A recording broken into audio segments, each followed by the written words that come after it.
Many of the world's elite were aware that global nuclear war was on the horizon. However, few managed to adequately prepare for it. Mr. House, using the vast amount of resources and wealth available to him, calculated nearly 12 years prior that a major nuclear event would devastate Earth.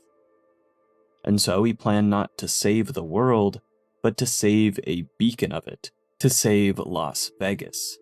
House prepared his defenses, networks to wirelessly transmit disarming codes to nuclear bombs, anti-missile laser turrets to snipe any that couldn't be disabled, and perhaps the most Fallout-like measure, sealing his physical self in a networked life support chamber, ensuring he would survive the impending apocalypse. And he did. But where others were forced to rebuild from the ashes, struggling, changing, and adapting to survive, some chose to cling to the past. Mr. Robert Edwin House is one such man. Let's talk about it. Let's talk about Robert House and the illusion of progress. Part 1. The Savior of Vegas. New Vegas is one of the few places in the wasteland that retained its civilization. The lights are still on, the casinos are open for business, Securitrons patrol the streets, and the chaos that defines the rest of the Mojave mostly stops at the gates. And at the center of it all is Mr. House. To him, he is victorious. New Vegas is proof that his Great War contingency plan worked, that with just enough foresight, intelligence, and control, humanity and civilization could survive the end of the world. And it's a hard point to argue against. By the time we see the Strip in the game, it has structure, it has rules. We see people come from all over to trade, gamble, or get a taste for the finer things, away from the usual morbid bleakness of the wasteland. But if you look closer and really dig into the history of House's free economic zone of New Vegas, something doesn't sit right. House remained in quiet stasis for over a century after the bombs fell, waiting for the right moment to re-emerge. That moment eventually came in 2274, 7 years prior to the game's events, when scouts from the New California Republic reached the Hoover Dam. In response, House sent his Securitrons and reasserted control over the ruins of Las Vegas. To help him rebuild, he formed an alliance with 3 local raider tribes, who he rebranded as the Three Families. With their help, and with just enough diplomacy to keep the NCR at bay, he reshaped the city into what he called the Free Economic Zone of New Vegas. He styled himself not just as a leader and ruler, but also as Vegas's CEO. But the luxuries of the Strip came at a cost. The Vegas natives who were not accepted into the Three Families alliance were banished to the city's outskirts. When asking about Freeside, the king explains that, originally we were all just tribes making a living in this area. That all changed when Mr. House came around. He made an offer to the 3 biggest tribes that were willing to listen to him. Today everyone calls those tribes the Three Families. And they live in luxury and run their own casinos on the Strip. The rest of us were left to fight over the crumbs, living in the shadow of those more fortunate. Things got pretty nasty for a while, but we wanted more, a place of our own, a place where no one could tell us what to do. And we didn't want to go elsewhere to find it, so we took control of this place and made it our own. And that's really all Freeside is, the best of a bad situation. The tribe that would eventually become the kings settled in Freeside. But they weren't the only tribe to be evicted from the ruins of Vegas. When talking about the history of the Great Khans, Papa Khan says, the Three Families allied with Mr. House, the self-proclaimed master of New Vegas. He supported them with the resources of New Vegas, weapons, technology, caps. They were better equipped, and we could not stand against them. This defeat would lead the Great Khans to settle in Bitter Springs, and then we all know the history from there. Notably, House also managed to win control of Vegas's local vault, Vault 21 in a game of chance. With his victory, he proceeded to strip his newly acquired shelter of worthwhile technology, seal much of the vault in concrete, and quickly turn it into a gimmicky hotel. Each of these moves strengthened House's control of the strip, but they also weakened the communities and factions around it, those that once called it home. House's actions make you wonder, was he really the savior of New Vegas? Or was he its conqueror? Part 2, Vegas as a Museum. While it might appear so on the surface, Robert House didn't actually rebuild society. He curated it. The Strip isn't a city in the traditional sense. It doesn't breathe, grow, or evolve. It doesn't respond to the needs of its people or adapt to the changing realities of the wasteland. Instead, it stands as a controlled display, frozen in time, carefully maintained, and ultimately hollow at its core.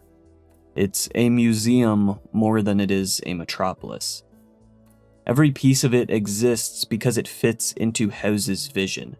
The casinos, the lights, the old music, the outfits, even the people. It's not about creating something new. It's about preserving a vision of the world that had already ended, the world that House once thrived in, the one that benefited him the most. That's the difference between survival and preservation.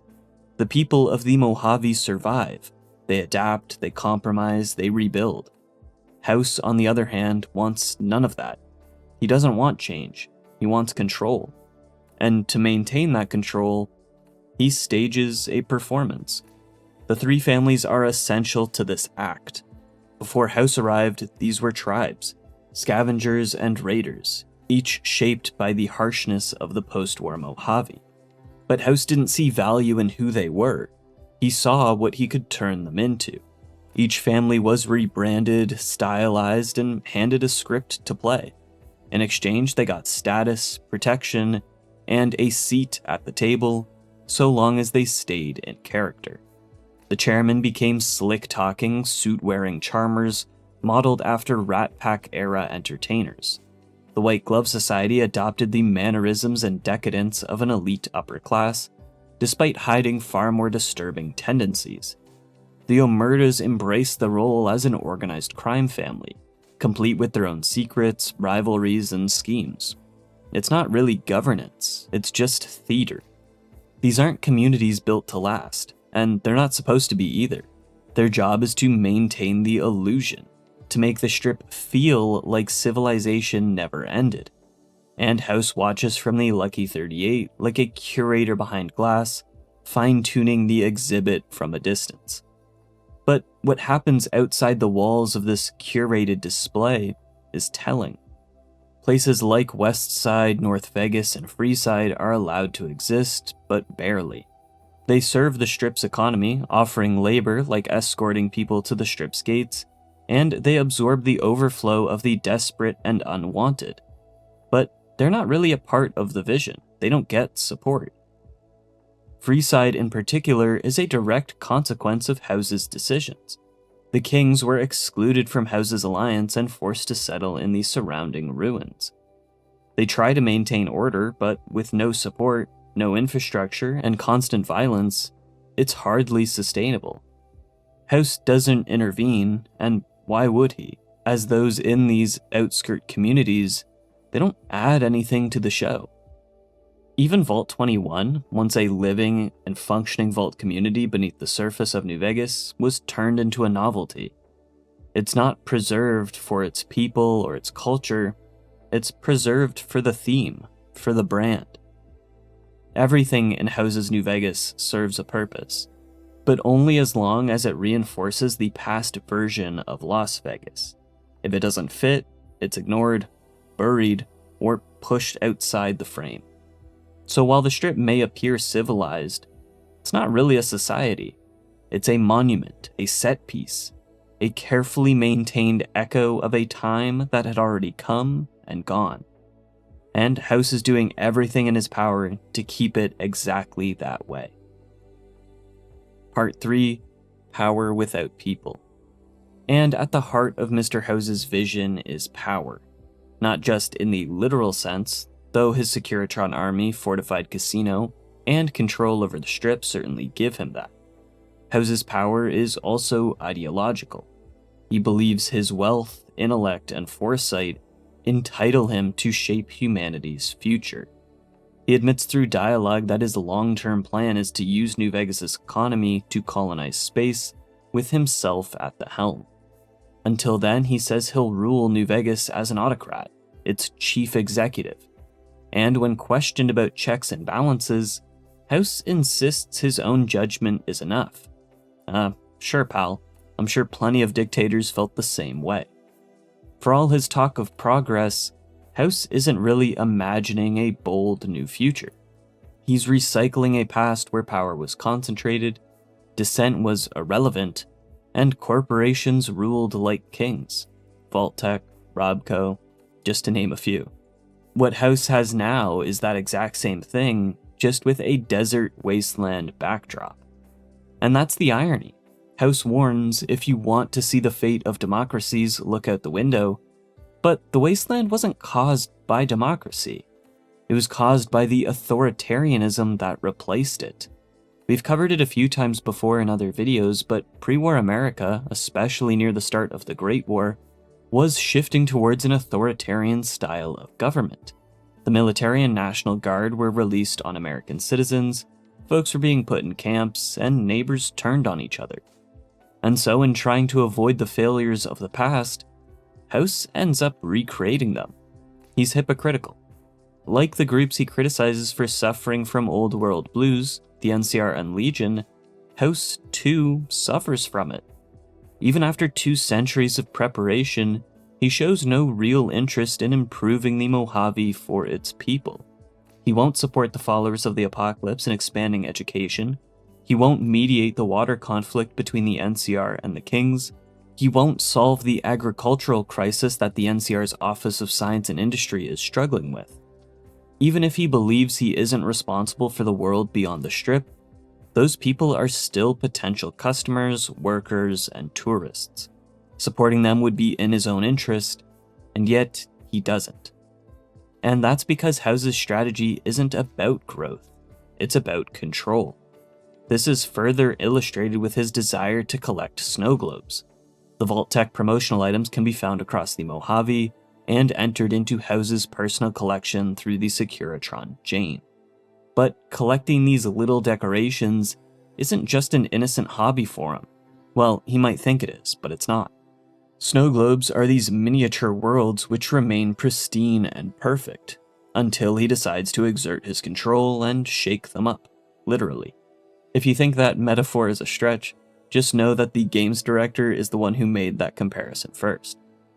And so, House doesn't care if North Vegas has food or if Freeside has clean water. What matters to him is that the Strip stays pristine, the lights stay on, and the illusion of success is maintained. As much as he says he is, he's not building this grand and industrious future. He's preserving a version of the past that flatters him the most, one that's orderly, stylish, and profitable. Society isn't the goal, his brand is. And that's ultimately the illusion. House talks about these lofty goals and greatness, but what he offers isn't progress, it's preservation. What he calls stability is stagnation, and what looks like leadership is control. In the end, House embodies the very mindset that led to the Great War. The belief that enough money, power, and technology can control the future, privatized, protected, and shaped without the consent of those living in it. So while he may rule from the top of the Lucky 38, untouched by time or tragedy, what he's built isn't a vision of tomorrow. Rather, it's a monument to yesterday. Some high-tech mausoleum where nothing is allowed to change. And yet, he calls that progress. That's all from me today, folks. If you like the video, be sure to subscribe and share. Do you like these sorts of character essays and analyses? Have a good rest of your day. Cheers. All right, girls, show's over. Uh-oh! Wanna dance? It's Pick a the more. law, girls! Are you going to spank us? I so love handcuffs. Hello, Sparky. All right, enough fun for The tonight. fountain is a restricted area.